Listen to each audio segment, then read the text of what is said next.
सर्वांना जय भीम, नमो बुद्धाय.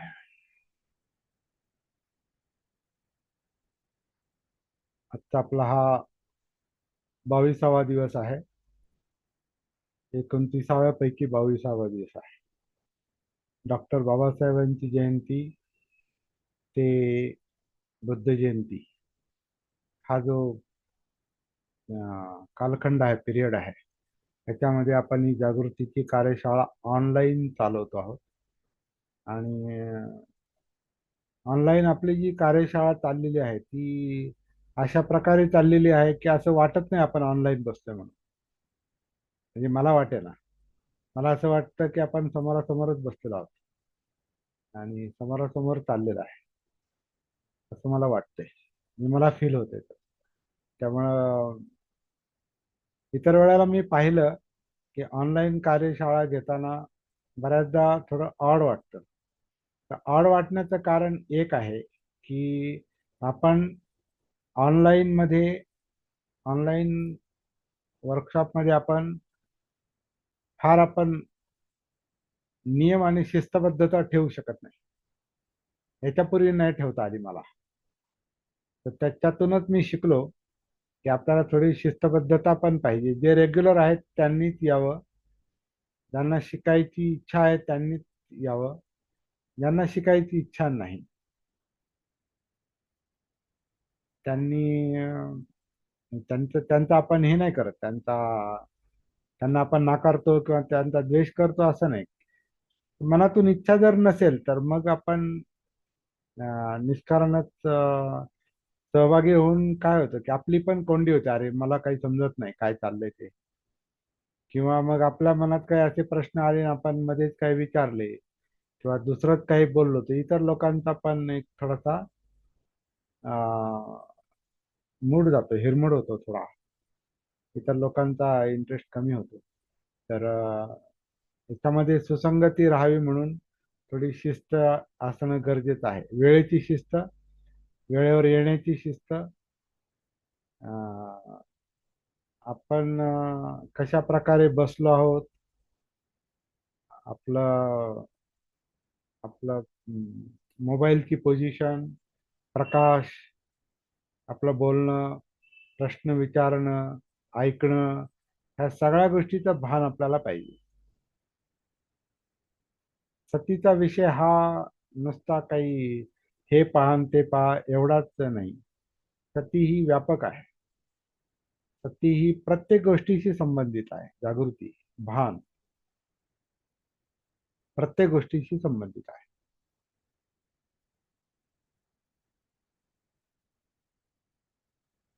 आज दुपारी एक शब्द मला आठवला आणि तो जुना शब्द आहे.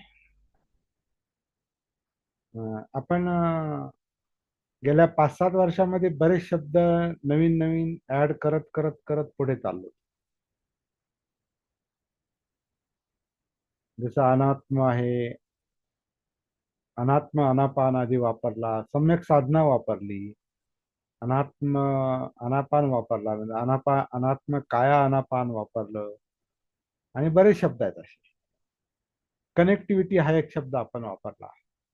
जेव्हा आपण 40-40 दिवसाची काही सत्र घेतली तेव्हा आपण आल्याबरोबर आपण विचारायचं लोकांना की स्वतःशी इथे आलात तर तुम्ही स्वतःशी कनेक्टेड आहात का, स्वतःशी जोडले गेलेले आहात का, का आपलं मन अजून इकडं तिकडं बाहेरच आहे, भटकतंय, दुसऱ्या गोष्टींचा विचार करतंय.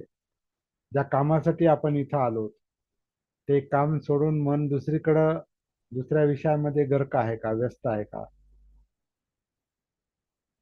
म्हणजे इथे आपण कनेक्टेड आहोत का, असा एक शब्द आपण वापरायचा. कनेक्टिव्हिटी म्हणतो आपण त्याला. स्वतःशी जोडलं जाणं. कारण स्वतःशी जोडलं जाण्यासाठीच आपण इथे येतो. तेच ट्रेनिंग आपल्याला घ्यायचं. कारण आपण स्वतःशी जोडले गेलेलो नाहीत किंवा नव्हतो. कारण स्वतःचं भान नव्हतं, स्वतःची सती नव्हती, जागृती नव्हती. त्यामुळं आपलं अस्तित्व अस्तित्व म्हणजे असणं याचंच आपल्याला भान नसतं आणि त्यामुळे आपण स्वतःशी जोडले गेलेले नसतो. जेव्हा आपण जागृतीचा सराव करतो, सतीचा सराव करतो, त्याचं पहिलं पहिलं काम आपलं हे होतं की आपण आपण सगळ्या भटकण्यातून आपण स्वतःमध्ये येतो. म्हणजे आपलं मन जे भटकतं ते स्वतःमध्ये येतं. तर हा या कनेक्टिव्हिटीचा किंवा एकूण सती साधनेचा परिणाम आहे. एक शब्द मला दुपारी आठवला, तो मी पूर्वी पण वापरलेला आहे. आपण शाळेमध्ये असताना आपल्याला आपले जे पीटीचे तास असायचे, खेळाचे तास, ते खेळाचे शिक्षक जे आपल्याला सांगायचे, किंवा खेळाचे शिक्षक नाही, दररोज आपण शाळेमध्ये ज्याला आपण पहिली प्रार्थना म्हणतो, त्या प्रार्थनेसाठी जेव्हा सगळी मुलं मुलं एकत्र येतात, तर तिथं शिक्षक जे असतात, जे नेतृत्व करणारे असतात, ते एक शब्द प्रयोग करतात, दोन शब्द वापरतात. कोणते दोन शब्द आठवत असतील तुम्हाला? सावधान. आणि दुसरा? सावधान विश्राम. आणि दुसरा? विश्राम. विश्राम. तर विश्राम म्हणजे रिलॅक्स, आणि सावधान म्हणजे अलर्ट राहा, अलर्ट व्हा, रेडी. रेडी व्हा, अलर्ट व्हा.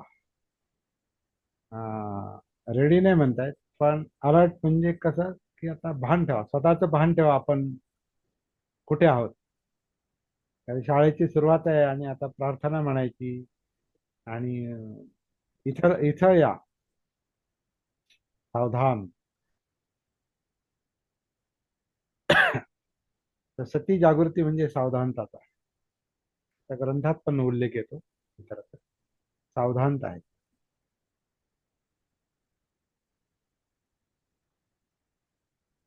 तर सावधान.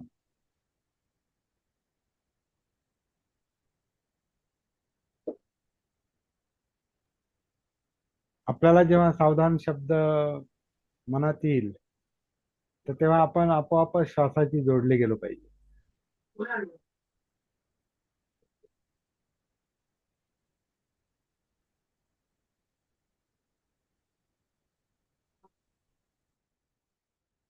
आपण आपोआप श्वासाशी जोडले गेलो पाहिजे. कारण आपल्यासाठी सावधानता किंवा जागृती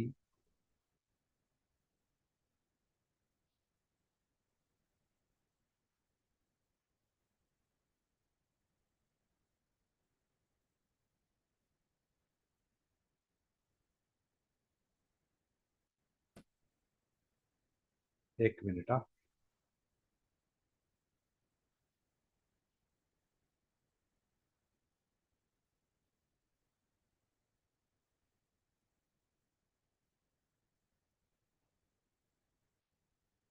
या टेक्निकल गोष्टी अशा असतात, त्या डिस्टर्ब करतात. आता आपण सगळ्यांना सगळ्यांना शिस्त लावू शकतो, पण या टेक्निकल गोष्टींना काय करणार? त्या आपली शिस्त बिघडवणार, त्या बिघडवतात. चला, इलाज नाही त्याला. अं, आपल्याला त्याला सहन करत करत पुढे जावं लागतं. पण हा विंडो एकदम दिसेनासा होतो.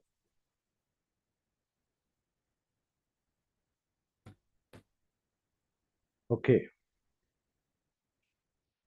तर जेव्हा आपण सावधान म्हणतो, किंवा सावधान शब्द जेव्हा आपल्या मनात येतो, तेव्हा आपण अनापानशी जोडले गेलो पाहिजे, किंवा काया अनापानशी जोडले गेलो पाहिजे. सावधानता म्हणजे जागृती सती ही परमनंट आपल्याला सापडली पाहिजे, परमनंट. शाळेतल्या पोरांसारखी तेवढ्या पुरती नाही, किंवा इथं सुद्धा तेवढ्या पुरती नाही, इथं आलो आणि तेवढ्या पुरतं सावधान नाही. सावधानता याचा अर्थ आपल्या दृष्टीने इथं सती आहे, जागृती आहे, आणि आपल्याला जागृती ही 24 आवर, 24 तास, 24/7 जे म्हणतात, 24 तास आठवडाभर, महिनाभर, आता सध्या आपण 29 दिवस प्रयत्न करतोय. आता 8 दिवस राहिले अजून. पण जेव्हा सापडेल तेव्हा आपल्याला ती परमनंट कशी होईल, स्थिर कशी होईल, जागृतीचा सेंट्रल पिलर जो आहे, स्तंभ जो आहे, तो स्थिर कसा राहील. तो फिक्स स्तंभ नाही, तो तो जिवंतपणाशी कनेक्टेड असलेला स्तंभ आहे, जाणीवांशी संबंधित असलेला स्तंभ आहे. आणि जाणीवा या स्थिर नाही. त्यामुळं खांब म्हटल्याबरोबर आपल्या समोर असा कुठला तरी लाकडी खांब किंवा लोखंडी खांब आपल्या डोळ्यासमोर नाही आला पाहिजे. तो जर आला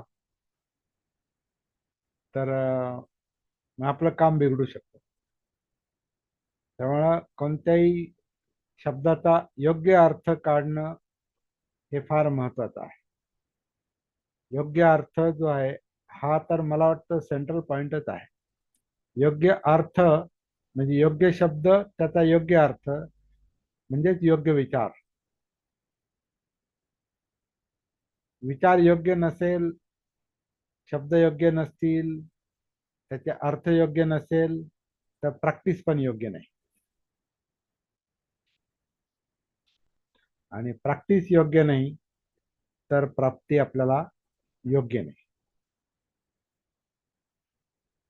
म्हणजे आता जसं अष्टांगिक मार्गामध्ये सम्यक समाधी म्हटलेला आहे, जो उद्देश आहे सगळ्या प्रॅक्टिसचा, साधनेचा, तो उद्देश आहे समाधी.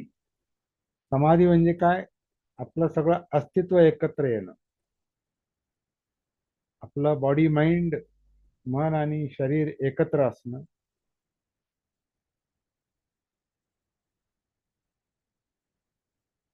म्हणजे मनात एक विचार चाललाय आणि कृती दुसरी चालली.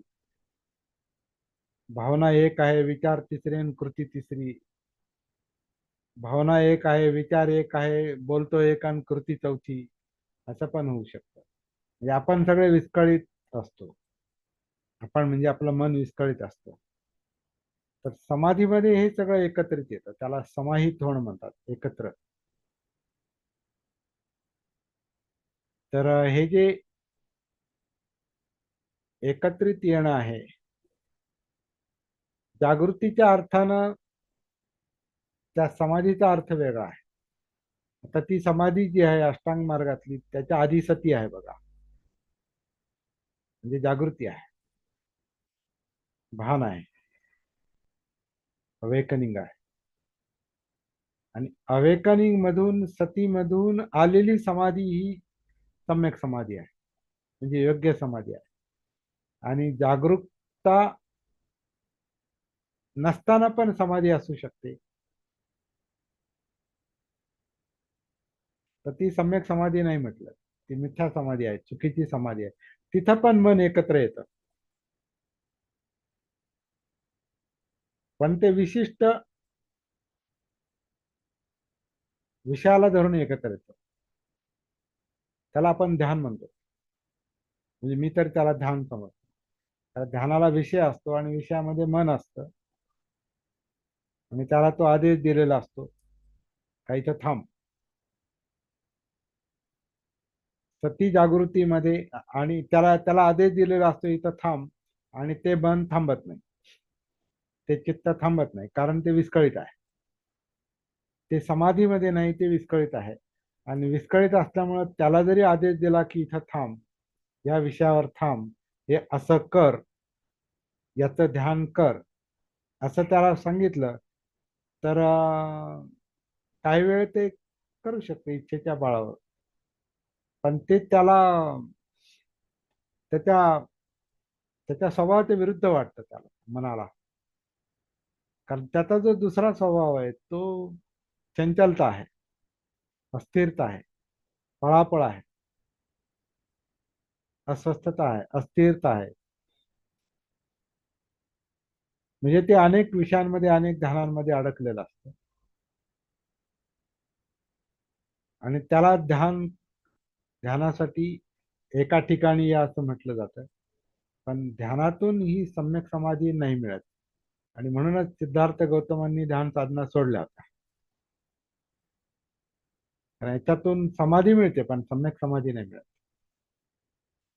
मिथ्या समाधी, खोटी समाधी जी असते ना, ही सापेक्ष, म्हणजे ती तो विषय आहे तोपर्यंतच असते. विषय संपला की ते परत समाधी भंग होते, समाधी भंग पावते. आणि समाधी भंग पावायला अनेक विषय असतात. सम्यक समाधी जी आहे ही सतीनंतरच, सम्यक सतीनंतरच येते. आणि सम्यक सतीचा अर्थ आपण गेल्या 21 दिवस पाहतोय. त्याला आपण सम्यक सती शब्द जरी वापरला नाही तरी योग्य सती कोणती? सम्यक सती म्हणजे योग्य, किंवा ज्याला राईट, राईट सती. सतीला लोक माइंडफुलनेस म्हणतात, किंवा अवेअरनेस म्हणतात, किंवा अवेकनिंग म्हणतात. तर ते जे काय असेल, शब्द काही असू द्या, परंतु सती म्हणजे काय मनोवस्था आहे, किंवा जागृती म्हणजे नेमकं काय आहे, हे आपण प्रॅक्टिकली पाहिलेलं आहे. कधी कधी त्याला शब्द शब्द नाही, कधी कधी बुद्ध धम्मातले शब्द आहेत ना, त्याला पर्यायी शब्दच नाही दुसरे, असं पण कधी कधी वाटतं. दुसरा शब्दच नाही त्याला. शब्द का का नस शब्द कोणते असतात, शब्द कसे निर्माण होतात? त्या शब्दांतून आपल्याला काहीतरी बोध होतो, व्यावहारिक बोध होतो, काहीतरी संकेत मिळतो शब्दातून. तर ते शब्द मनात निर्माण होतात, रुजतात ते. आता मुक्ती, दुःखमुक्ती, जागृती, सती, हे व्यवहारातले, अनुभवातले आपले हे नाहीत, शब्द नाहीत बऱ्याचदा. त्याच्यामुळं सतीला दुसरा पर्यायी शब्द नाही. सती म्हणजे सती. आणि समाधी म्हणजे सुद्धा सम्यक समाधी म्हणजे सम्यक समाधी. ती मिथ्या समाधी, टेम्पररी कॉन्सन्ट्रेशन जे आहे, that temporary concentration is not सम्यक समाधी. सम्यक समाधी ही फक्त टेम्पररी कॉन्सन्ट्रेशन नाही, ते परमनंट चित्ताचं, मनाचं, सगळं अस्तित्वाचं एकत्र येणं आहे, समाहित होणं.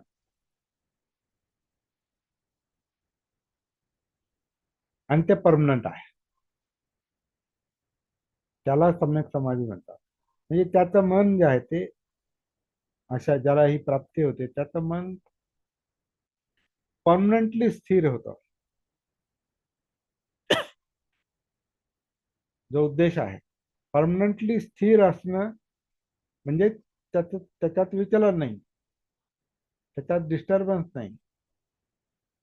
म्हणजे टेन्शन नाही, दुःख नाही, यातना नाही, प्रेशर नाही, चिंता नाही, अस्थिरता नाही. त्याच्यामध्ये निष्कारण मुवमेंट नाही, निष्कारण हालचाली नाही. त्या हालचाली पण संयमित होतात, म्हणजे संस्कार संयमित होतात.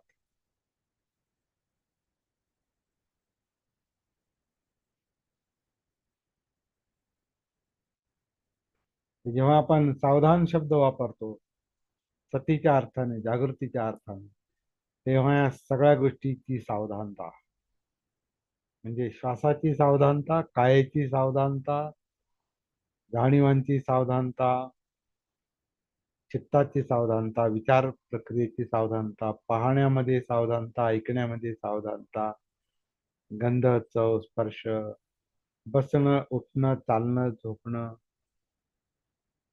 सगळ्या ऍक्टिव्हिटीज ज्या आहेत आपल्या, त्या सगळ्यामध्ये सावधानता आहे. कारण आत जागृती असेल तर बाहेर ती असणारच आहे. ती कृत्रिम गोष्ट नाही की मी म्हणाल आता नाही, मी पाहण्यात आता फक्त पाहिल, तर तसं नाही. पाहण्यात मी पाहण्याचा प्रयत्न करील, परंतु मन जर डिस्टर्ब असेल तर डोळे फक्त जे आवश्यक आहे तेच नाही पाहणार, ते मनाप्रमाणे ते इकडे तिकडे इकडे तिकडे हे करणार. झोपेतल्या माणसाच्या ज्या भुवया असतात, बुबुळ असतात ती अशी अशी चंचल चंचल असतात. तुम्ही थोडस झोपेतल्या माणसाचं निरीक्षण करा. आपलं आपण जागे असू तर आपणही झोपेत आपल्याला लक्षात येतं का आपले डोळे स्थिर नाहीये. किती गाढ झोपेत असलो तरी आपले डोळे स्थिर नाहीत, कारण ते जोडलेले आहेत, मनाशी जोडलेले आहेत. त्याच्यामुळे त्याच्यामध्ये असं हे असतंय, मुवमेंट असतात, हालचाली असतात. गाढ झोपलेल्या माणसाचं थोडस बारीक निरीक्षण केलं तर तो खूप गाढ झोपेत असेल तर थोड्या कमी हालचाली असतील. पण झोपेत असला तरी समजा त्याच्यात काही स्वप्न विप्न चाललेली असतील, काही गडबड असेल, काही चिंता असतील, काही विचार असतील, तर तो त्याचे डोळे पण हालचाल करतात, करू शकतात. आणि त्याची झोपही अशी उलथापालथ चाललेली असते.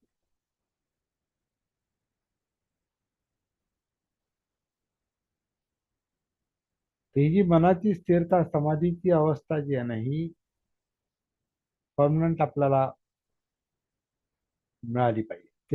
तो आपला उद्देश आहे. त्याच्यातच दुःखमुक्ती दडलेली आहे. त्याच्यातच सगळं काही जे पाहिजे ते जीवनाचं सार्थक दडलेलं आहे. सम्यक समाधी बुद्धालाच मिळते, बुद्ध झाल्यावरच मिळते.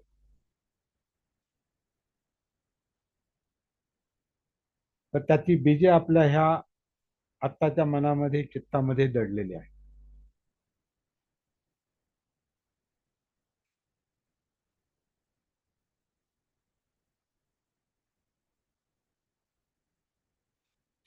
हे जे शब्द चालू आहेत आपले, हे शब्द आपल्याला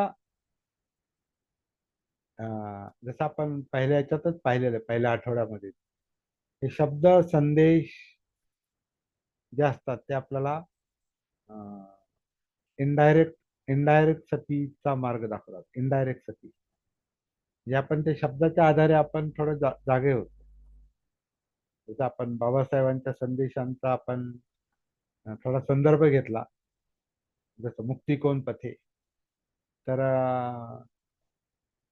तो एक वेगळा संदर्भ आहे. परंतु ती जाग आणणारी ती वाक्य आहेत, जाग आणणारे ते संदेश आहेत बाबासाहेबांचे, जाग आणणारे शब्द होते.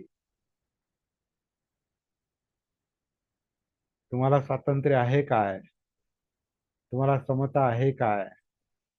तुम्हाला बंधुत्व आहे काय? तुम्हाला न्याय आहे काय?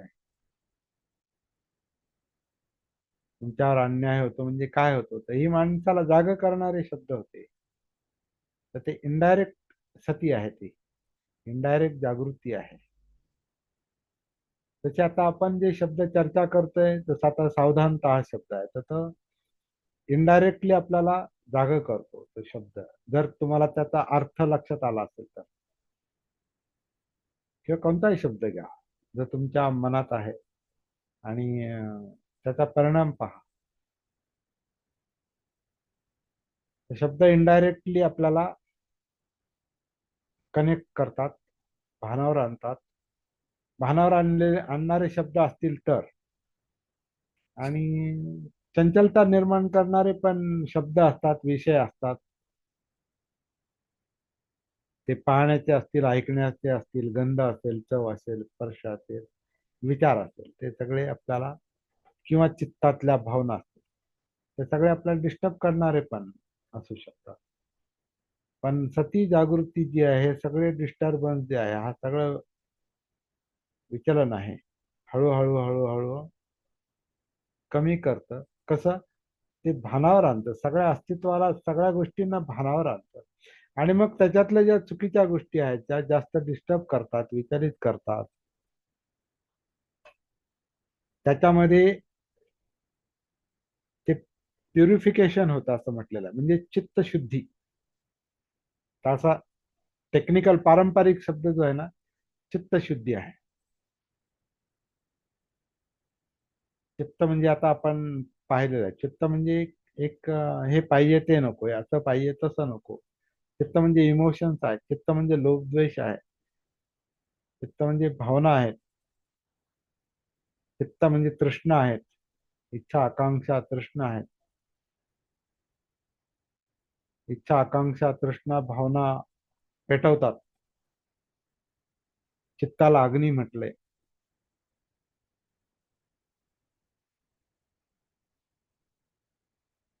तर जागृत झाल्यावर हा अग्नी जणू काय आपल्याला जाणवतो, त्याची धग जाणवते.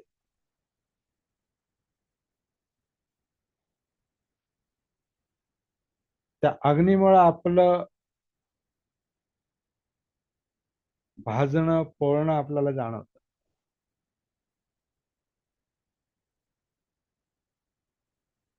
म्हणजे डिस्टर्बन्स जाणवतं, कारण तो अग्नी त्रासदायक आहे ना.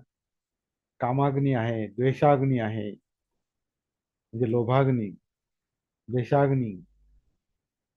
चक्षुरेंद्रिय जळत आहेत, कर्णेंद्रिय जळत आहेत, घ्राणेंद्रिय जळत आहेत, जिव्हा इंद्रिय जळत आहे, त्वचा इंद्रिय काया इंद्रिय जळत आहे, मनो इंद्रिय जळत आहे.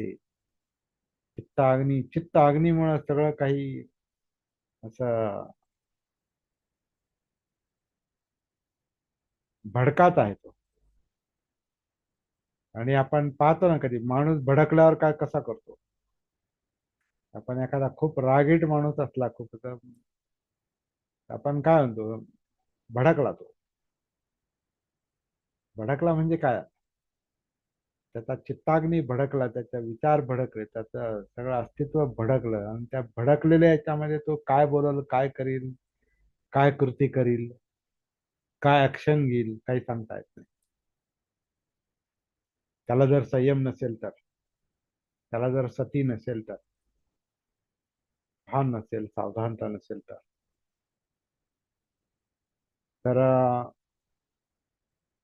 सतीमुळं ह्या सगळ्या ज्या काही विस्कळीत करणाऱ्या गोष्टी आहेत, ह्याच्यामध्ये याचा आधी बोध व्हायला सुरुवात होते. आणि नंतर त्याची चित्तशुद्धी जी आहे, ती शुद्धीकरण व्हायला सुरुवात होते. तिथं शिलाचरणाची, त्याचा परिणाम शिलाचरण आहे.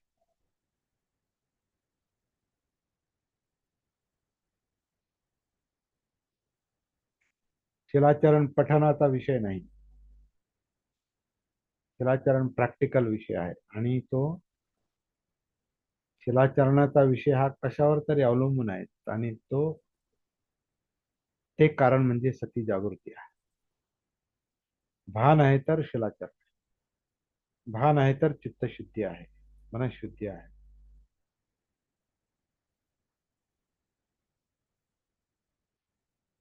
तर श्वासाचं भान,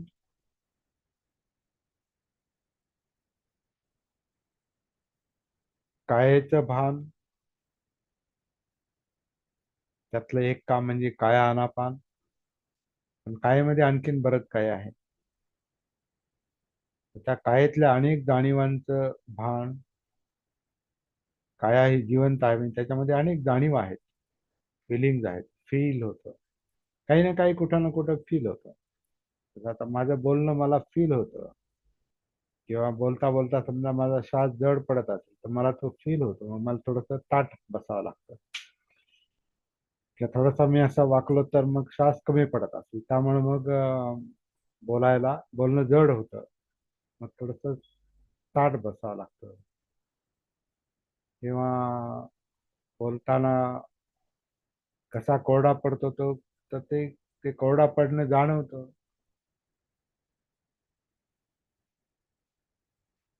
आज दिवसभर थोडी तब्येत ठीक नाही, तर ती जाणवते.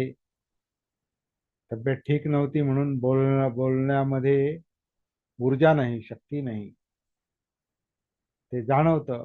तर जाणीवा आपल्याला सगळ्या अस्तित्वाचा बोध करून देतात, बोधी करून देतात. तर त्या जाणीवांचा बोध, त्या जाणीवांना धरून आपण, जाणीवांच्या आधारे आपण कायेमध्ये जास्त उतरतो. म्हणजे कायेतल्या संस्कारांचा बोध, ज्याची आपण काल चर्चा केली. काल आपण तिथपर्यंत आलो होतो. त्याच्या पुढची एक स्टेप आपण पाहिली, की संस्कार शांत होतात. म्हणजे काया शांत होते, शांत होते म्हणजे मुक्त होते असं नाही, शांत होते. कारण ते जाणीवांचा बोध झाला, जागृती आली, सती आली, म्हणजे वेदनानुसती आली. ते वेदना शांत होतात, संस्कार शांत होतात, आणि मग आनंद होतो, प्रीती, आणि तेही मग शांत होतं. आणि मग ह्याच्यामुळं हा श्वास आहे, ही काया आहे, या जाणीव आहेत, वेदना आहे,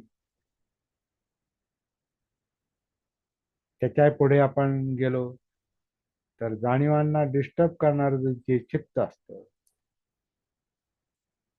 ज्याच्याविषयी आपण मगापासून विचार करतो, ते चित्त जाणू शकतं, चित्तातले संस्कार जाणू शकतात, म्हणजे ऍक्टिव्हिटी, चित्तातले संस्कार जाणू शकतात, म्हणजे इमोशन्स असतील किंवा जे भावना असतील, ज्या मोशन मध्ये आणतात, ही मोशन, त्याच्यामध्ये मोशन भावना मोशन मध्ये आणतात. त्या भावनामध्ये इच्छा आहेत, आकांक्षा आहेत, तृष्णा आहेत. तर चित्तानुसतीमध्ये हे सगळं येतं. आणि हे जे चित्त आहे टॉप टू बॉटम सगळ्या शरीरामध्ये भिनलेलं आहे. ते नर्वस सिस्टमशी कनेक्टेड आहे. मज्जासंस्था जी ब्रेन मधून चालते, ब्रेन मधून निघते आणि शरीरभर पसरते, आणि शरीरापर्यंत ते मेंदूचे संदेश नेते, मेंदू शरीरातले संदेश मेंदूपर्यंत आणते, आणि निर्णय घेतला जातो, डायरेक्टली किंवा इनडायरेक्टली, किंवा ज्याला ज्याला रिफ्लेक्स ऍक्शन म्हणतात किंवा प्रतिक्षिप्त क्रिया म्हणतात. म्हणजे अं, प्रतिक्षिप्त क्रिया आपण शाळेमध्ये शिकलो कदाचित, काहींना हा शब्द माहिती असेल, शाळेत शिकलो आपण. किंवा गरम याला हात लागला की हात मागे येतो, गरम तव्याला हात लागल्याबरोबर विचार करायच्या अगोदरच हात मागे येतो. किंवा डोळ्याला काही असं हवा लागली तर आपण आपोआप डोळे बारीक करतो, किंवा जास्त प्रखर प्रकाश पडला तर डोळे आपण बारीक करतो. तर याला प्रतिक्षिप्त क्रिया म्हणतात. हे विचार करून नाही चालत ते. आणि काही क्रिया ज्या आहेत त्या अमुक एक गोष्ट घडते, मग तो संदेश मेंदूपर्यंत पोहोचतो, मग त्याच्यावर थोडं चिंतन होतं, आणि मग असं केलं पाहिजे, मग ते तसं होतं. तर त्याच्यामध्ये आपण ती घटना आणि घटनेवर, किंवा तो प्रसंग किंवा तो विचार आणि त्याच्यावर होणारा निर्णय, याच्यामध्ये अंतर असतं. तर हे सगळे सतीचे, जागृतीचे विषय बनतात हळूहळू.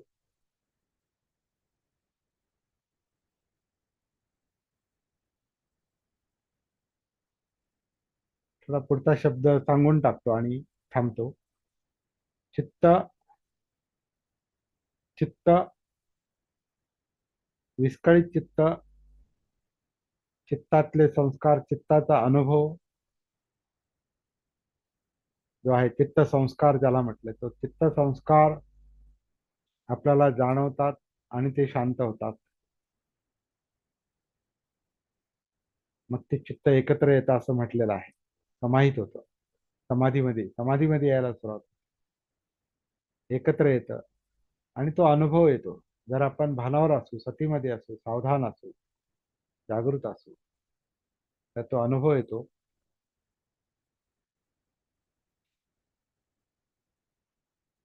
चित्त एकत्रित म्हणजे समाहित होतं, जे समाधीस्थ होतं, आणि ते आपल्याला जाणवतं.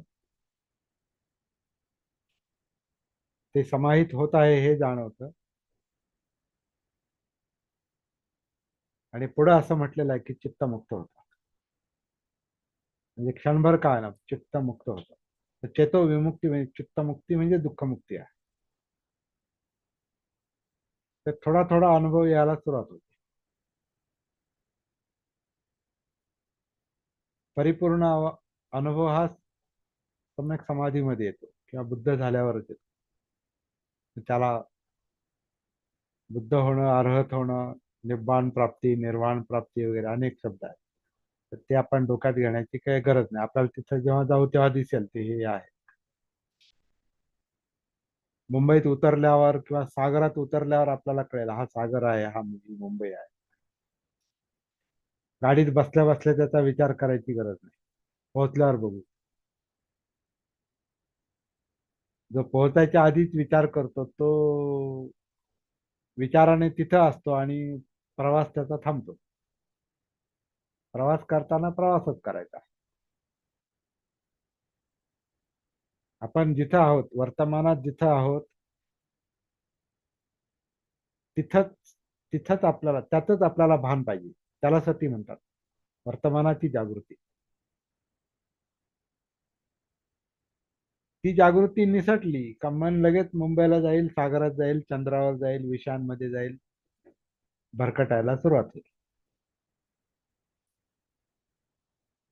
सतीमध्ये आलं का त्याची चंचलता, त्याचं भटकणे आपोआप कमी होतं आणि ते समाहित होत, एकत्र येत, समाधीत येत.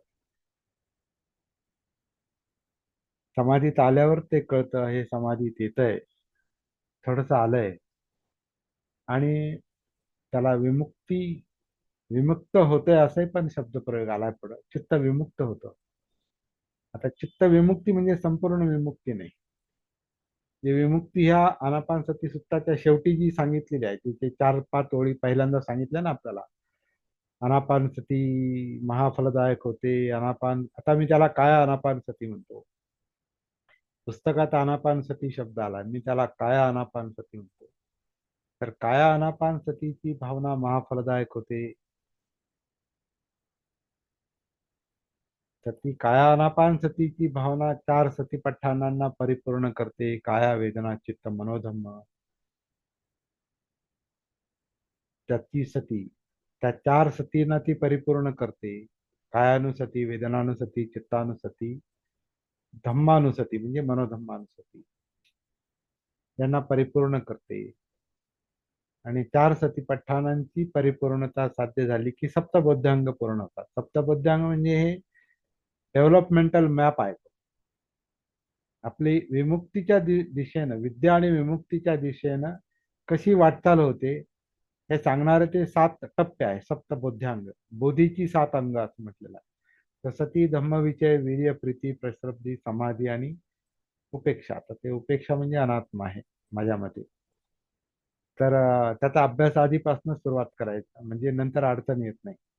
बरेचसे लोक जे आहेत ना हे शेवटी अडकतात. हे बुद्धांच्या काळातही घडलेलं आहे. हा मुद्दा एक पूर्ण करतो आणि मग तो मुद्दा सांगतो की अनापानसतीची भावना महाफलदायक होते. अनापानसतीची अधिकाधिक भावना केल्याने ती 4 सतीपट्ठाणांना परिपूर्ण करते. 4 सतीपट्ठाणांची अधिकाधिक भावना केल्याने ती सप्तबोध्यांगांना परिपूर्ण करते. आणि सप्तबोध्यांगांची पूर्णता झाल्यावर मग विद्या, विद्या म्हणजे संपूर्ण अस्तित्वाचा बोधी, विद्या आणि विमुक्तीची प्राप्ती होते. तर आता ती विमुक्ती जी आहे ती परिपूर्ण मुक्ती आहे. आणि इथं चित्त विमुक्ती जी म्हटलेलं आहे ती चित्तापुरती म्हणजे जेवढं मुक्त झालं तेवढं झालं. सगळं नाही, परिपूर्ण नाही झालं. प्रॅक्टिस चालू आहे, साधना चालू आहे, पुढचं काम चालू आहे, संशोधन चालू आहे, धम्मविषय चालू आहे. दुसरं अंग सप्तबोध्यांगातलं ते आपण पाहूया, आपण नंतर पाहूया.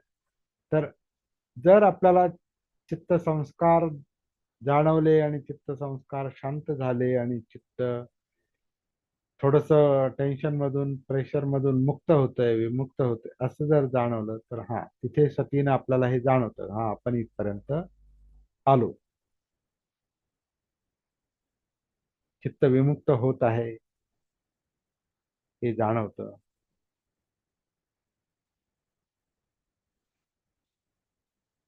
आपण ज्या विषयी आपण बोलत आहोत ते सगळ्या गोष्टी एका शब्दात सामावल्या जातात. त्याला संस्कार म्हणतात.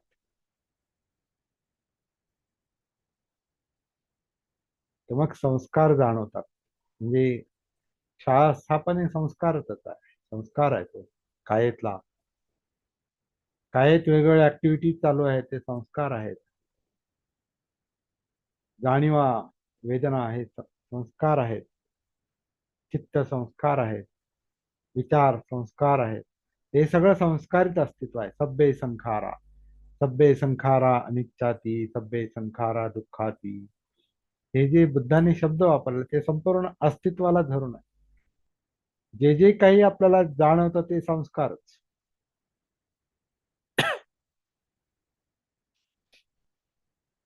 आणि मग हे संस्कार जेव्हा जाणवतात तेव्हा पुढं काय होतं त्याचं थोडंसं स्पष्टीकरण पुढं आहे.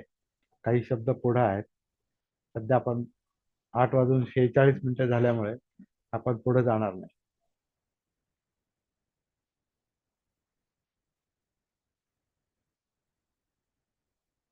ते पुस्तक किंवा हे रेकॉर्डिंग आपण का ते पुस्तकातूनच मी काही गोष्टी सांगतोय, काही अनुभवातून सांगतो. तर हे हा व्हिडिओ पुन्हा ऐकून किंवा ते पुस्तकातले शब्द लक्षात घेऊन आणि त्याच्यात आपले अनुभव कुठं बसतात, तर जेवढे बसतात तेवढं आपल्याला समजलं एवढंच आपण लक्षात घ्यायचं. पुढचं समजेल. ओढाताण करून शब्दांच्या आधारे पुढे जाता येत नाही, साधनेच्या आधारे पुढे जाता येत. शब्द पुढे नेत नाही, शब्द फक्त संकेत देतात. ते अंगुली निर्देश म्हणतात त्याला. तिकडे बोट दाखवतात, हा इथं जायचं. समाधी आपण मगाशी म्हटलो. समाधी म्हणजे काय, सम्यक समाधी म्हणजे काय, मिथ्या समाधी म्हणजे काय, त्या सम्यक समाधी म्हणजे काय, तर ते शब्द त्या अवस्थेकडे बोट दाखवतात. तर ती अवस्था जेव्हा काही मिळेल तेव्हा मिळेल, सध्या तरी ती नाही.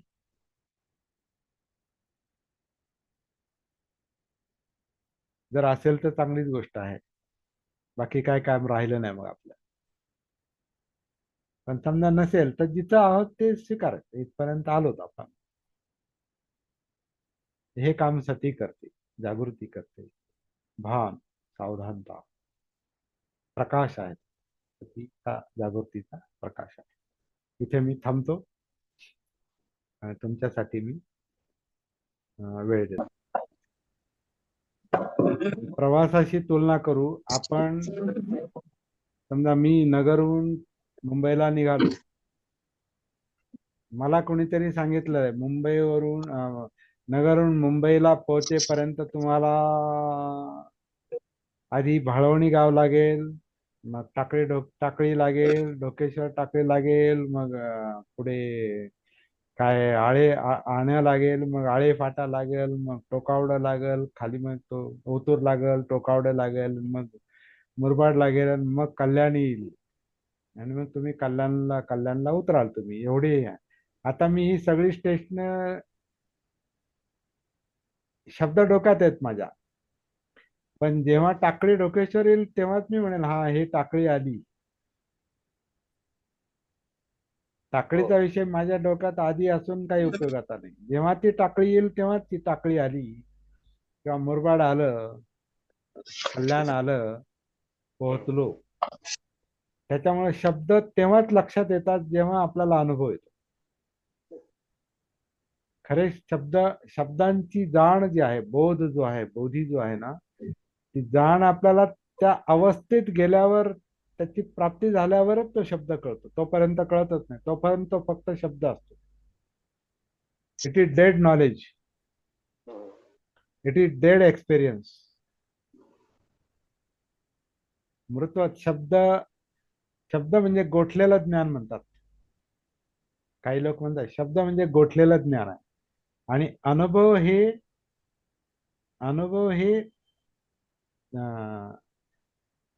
त्या शब्दांचा बोध आहे. अनुभव म्हणजे तो शब्द कळाला. जोपर्यंत अनुभव येत नाही, तर शब्द भांडारांनी तर आपलं डोकं आणि विचार सगळं भरलेलं असतंय ना. ते सगळे आपल्याला अनुभवाचे नसतात. ते माहिती भरपूर असते. तर ही गोष्ट आपण लक्षात घेऊ. अनुभव हाच महत्वाचा आहे. आणि अनुभव हा सती जागृतीने येतो, म्हणजे उतरल्यावर येतो. कारण ते सगळं ज्याच्याविषयी आपण बोलतो ते सगळं ह्या बॉडीमध्ये आहे, कायेमध्ये आहे. म्हणून धम्मं कायेन पश्यति म्हटलेलं आहे. धम्म जे आहेत हे कायेलाच दिसतात, जाणवतात, जागृत कायेला. भानावर असू तरच आपल्याला धम्म समजतो. आपण भानावर असू तर, नाहीतर ते फक्त धम्मातील शब्दांचं ज्ञान आहे. ते वाचून कळतं, ऐकून कळतं. त्याच्यात काही विशेष करावं लागत नाही. उच्चाराचा प्रॉब्लेम होतो का? नाही, प्रॉब्लेम नाही तो. आपल्याला हा. विचार आणि अनुभव यातला अंतर, शब्द आणि अनुभव यातलं अंतर लक्षात घेतलं पाहिजे. बऱ्याचदा आपल्याला काय वाटतं, आपल्याकडे ज्ञान आहे म्हणजे आपल्याला ज्ञान समजलं. ज्ञान असणं आणि ज्ञान समजणं याच्यात तेच अंतर आहे जे ज्ञानात आणि प्रज्ञेत आहे. प्रज्ञा ही समज आहे. Pragya, it is called direct insight, किंवा त्याला इंट्युटिव्ह अवेअरनेस म्हणतात. इंट्युटिव्ह नॉलेज आहे, म्हणजे अंतर्भान, अंतर्ज्ञान आहे ते. ते फक्त शब्द नाही. अंतर्ज्ञान म्हणजे अस्तित्वाचं ज्ञान. तर हा फरक आपण लक्षात घेऊ. त्यामुळं आपण बऱ्याच वेळा याच्यावर चर्चा पण केलेली आहे. आजकाल ज्ञानाची कमतरता नाही. ज्ञानी लोक खूप आहेत. खूप आहेत ज्ञानी लोक. प्रमाणाच्या बाहेर आहेत. प्रमाणाच्या बाहेर आहेत. त्यामुळे शिकवणारे खूप आहेत. परंतु किती प्राप्ती झालेले आपल्या अवतीभोवती दिसतात आपल्याला ज्ञानी लोक. किती लोक मुक्तीचा विषय बोलतात, विमुक्तीचा, दुःखमुक्तीचा, जो जीवनाचा उद्देश आहे. किती लोक निब्बाणावर बोलतात, किती लोक बुद्धत्वावर बोलतात. फार कमी लोक, थोडे लोक बोलतात.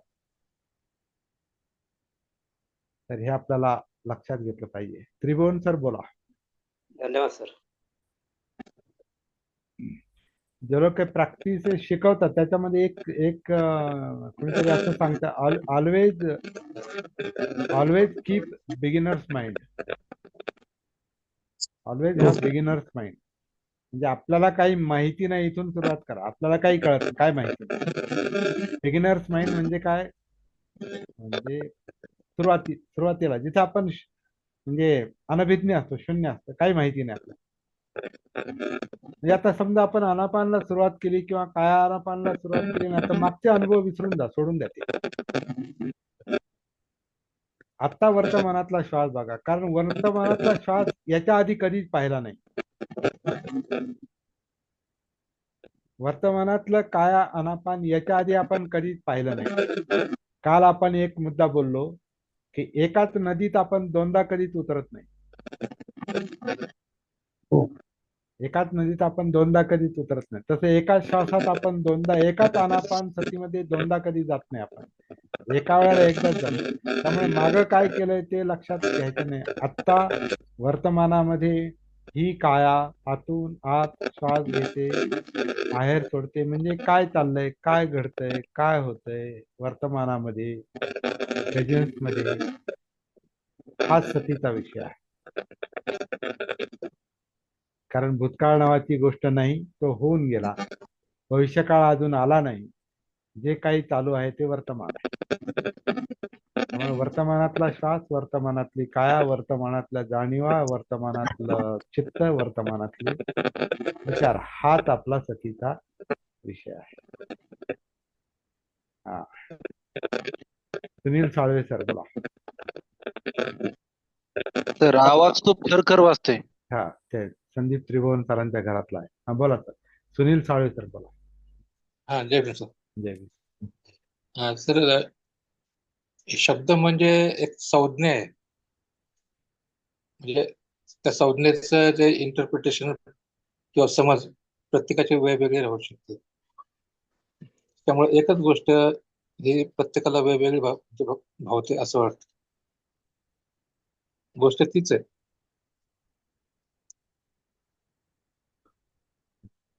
प्रत्येक माणसाला एकच गोष्ट वेगवेगळी भावते किंवा कळते. अजून मी थोडस अलीकडे येतो. आपल्याला एकच गोष्ट काल वेगळी कळालेली असते, परवा वेगळी कळालेली असते, त्याच्या आधी वेगळी कळालेली असते, आज वेगळी कळालेली असते, उद्या वेगळी कळेल.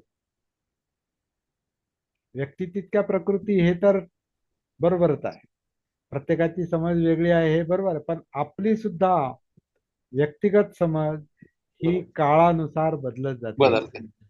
प्रॅक्टिसनुसार बदलत जाते, बोधानुसार बोध जसजसा होत जातो, समज जसजशी येत जाते, अंडरस्टँडिंग, तसतसे शब्दांचे अर्थ पण बदलत जातात. शब्द नवीन नवीन शब्द कळतात. काही अनावश्यक शब्द आपण सोडून पण देतो, म्हणजे अनावश्यक विचार सोडून देतो, त्यांचं टेन्शन सोडून देतो, प्रेशर सोडून देतो. तर हीच चित्तशुद्धी आहे. तर संज्ञा बदलतात. संज्ञा पण स्थिर नाहीत. संज्ञा ही गोष्ट स्थिर नाहीत, शब्द ही गोष्ट स्थिर नाही. माणसाचं मत बदललं, माणसाची अंडरस्टँडिंग बदलली की शब्द बदलतात, शब्दांचे अर्थ बदलतात. कालचे शब्द आपल्याला, आधीचे शब्द, काही वर्षांपूर्वीचे शब्द आपल्याला निरर्थक वाटतात.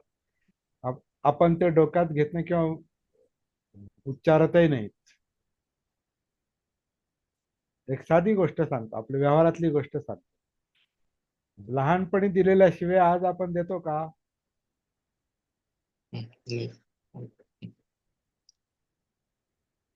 का नाही देत?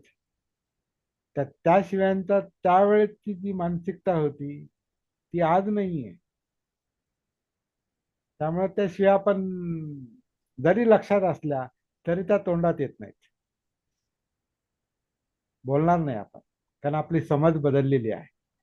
आपला त्यावेळेचं अज्ञान, त्यावेळेचा मूर्खपणा आजच्या सज्ञान झाल्यानंतर आपल्या लक्षात येतो, अरे आपली ती चुकीच आहे. आणि निष्कारणच आपण त्याच्यामध्ये काही शत्रू वाढवले, काही प्रॉब्लेम आपण आपले वाढवून ठेवले. त्या नुसत्या शिव्याच दिल्या नाही तर काही आपण मारहाण पण केली, काही चुकीच्या गोष्टी अशा केल्या की ते आयुष्यभराचं वैमनस्य शत्रुत्व आपण लावून धरलं. ती माणसं मेली तरी आपल्या मनातलं ते शत्रुत्व जात नाही. तर हा बदल जो आहे, हा बदल आपल्याला अनुभवाला येतो हळूहळू. सतीला कळतो तो. आपली पर्सनॅलिटीच आपल्याला कळते जागृतीमुळे. आपलं ट्रान्सफॉर्मेशन होतं, परिवर्तन, रूपांतर होतं. एक वेळ अशी येते आपण होत्याचे नव्हते होऊन जातो.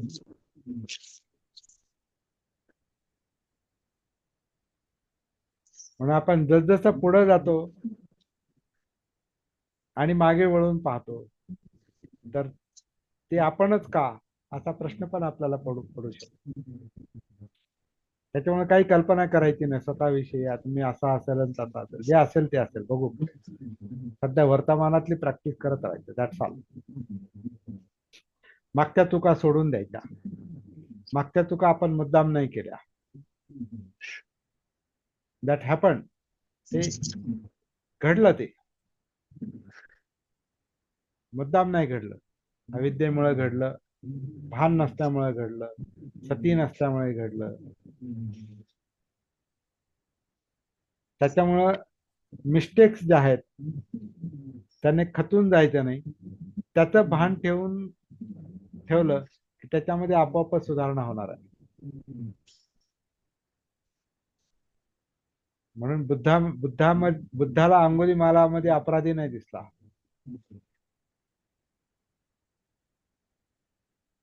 बुद्धाला अंगुलीमालामध्ये अपराधी दिसला असता तर अंगुलीमाल बदलला नसता. बुद्धाला अपराधी दिसला असता तर त्याने लगेच प्रसेनजित राजाला फोन लावला असता, हे इथेच आहे तो, या सैन्य घेऊन. फोन असता तर त्यावेळेला त्यानं आपण लगेच फोन कॉल लावला असता, मोबाईल लगेच, नाही का. आपण काय झालं, लगेच पोलीस. तर आपल्या समोर काही अशा घटना घडल्या तर आपल्याला धाडस होत नाही की जो माणूस चुकून काही गोष्टी करतोय, बोलतोय, आपल्याला त्याला सांगता येत नाही. आपण पोलिसाला फोन करतो, ह्या माणसामुळे शांतता भंग होते आणि घेऊन जायला. ही आपली पद्धत असते. बुद्धाची पद्धत वेगळी. बुद्धाला आधी प्रत्येकामध्ये माणूस दिसतो. बाबासाहेबांचं पण तसंच आहे. अस्पृश्यांमध्ये माणूस दिसला आणि हिंदूंमध्ये पण माणूसच दिसला त्यांना. आणि ती माणूस दिसल्यामुळे मानसिकता पाहिली त्यांनी, यांची मानसिकता आणि त्यांची मानसिकता, अन्याय करणाऱ्यांची पण मानसिकता आणि सहन करणाऱ्यांची मानसिकता. हे माणूस समजला म्हणून त्यांना ते परिवर्तन घडवून आणता आलं. हे आपल्या लक्षात आलं पाहिजे आता, बाबासाहेबांच्या लोकांना विशेषतः. हे लक्षात नाही आलं तर आपण काही बुद्ध धम्माचं पण काम नाही करू शकत. आंबेडकरी समाजाचं पण काम नाही करू शकत जर आपल्याला माणूस नावाची गोष्ट समजली नाही तर. आणि माणूस समजायचं म्हणजे मन समजलं पाहिजे. Mind is the central point. तो मध्यवर्ती मुद्दा आहे. तर धन्यवाद. तुमचे प्रश्न खूप चांगले असतात. धन्यवाद. हा.